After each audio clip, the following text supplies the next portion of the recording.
So moving into now, we got the Josh Daniels and the Colts situation where we had Josh Daniels.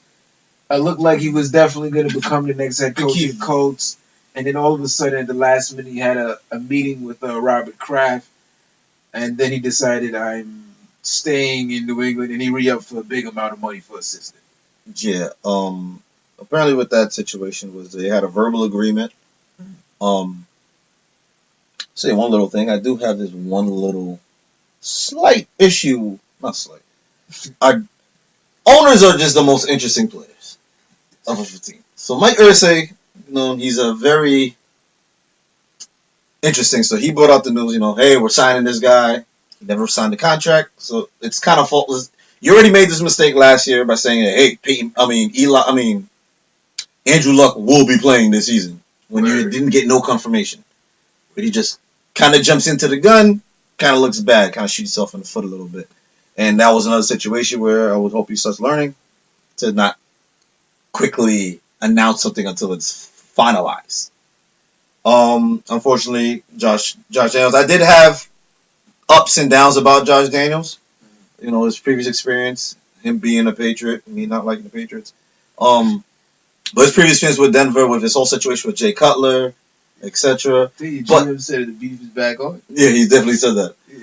Was that Ballard? Ballard. He had a press conference, but yeah, he had a situation with Denver.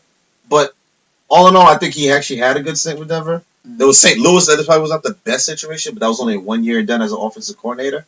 But with Denver, that was like a little bit right after that. I know lasted Denver, 1 year. It was like it was 11 to 12, and then he was done. Like before Bradford.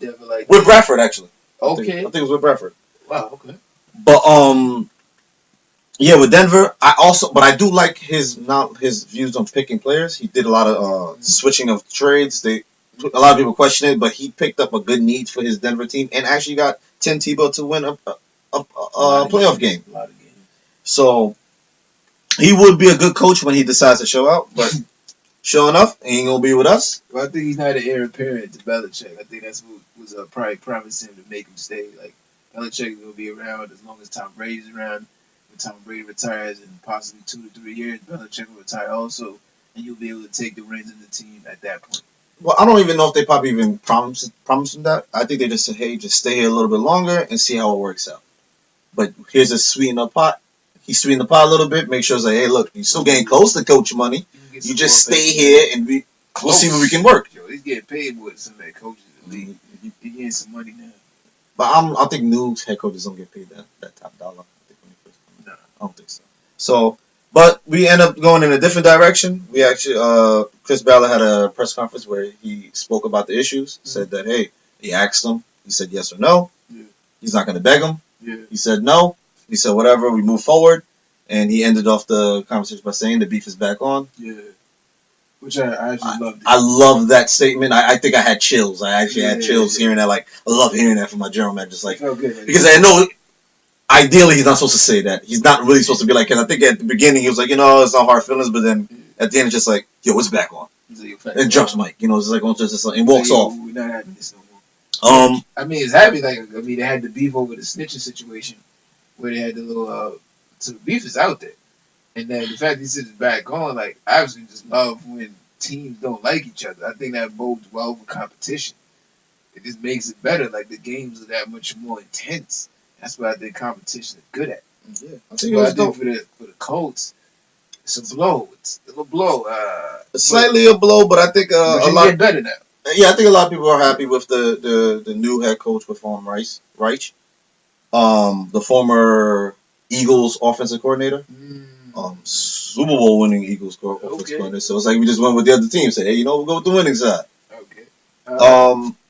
He was a former Colt. His first time actually coaching was a Colt. He actually was quarterback coach to Peyton Manning. Okay. So that's a great knowledge where he gets in from Peyton Manning and learning from them and with the wide receivers with his Reggie Wayne. Okay. At the same time, so he spent majority of his years with.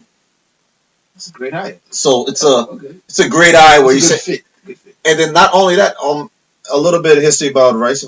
He used to play quarterback back in '85 with the Bills with just under what's his name, McMahon. Actually known for his comeback playoff win. Comeback game where they were down and got hurt, and he came in and won the game. So he's known as that. Biz. Yeah. Okay, he's Biz. Oh, he's a McMahon's back with the Biz. 85, 86 Biz. He's from those. So okay, so he knows great defenses also. So he knows how to play. Oh, that's a great hire. I think that's a great opportunity. It should be really good with going forward. The way he's putting together that defense, I think it would be good. Just the question that would come, Andrew Luck's healthy.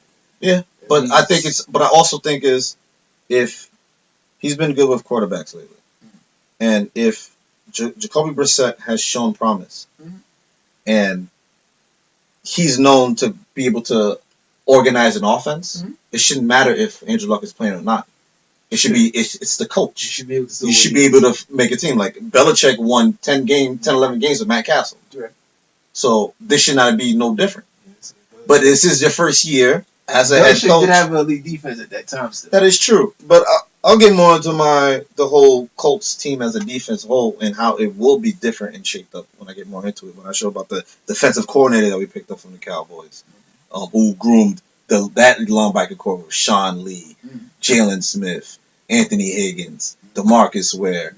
He's been the passing coordinator, and now he's be our defensive coordinator. Like I think that will show. And then we go back to that 4-3 where we've been best at with the Tampa 2 defense instead of the 3-4, and with our secondary coach Alan Williams who came from Detroit Lions, Darius Slay, Glover Quinn, and such names.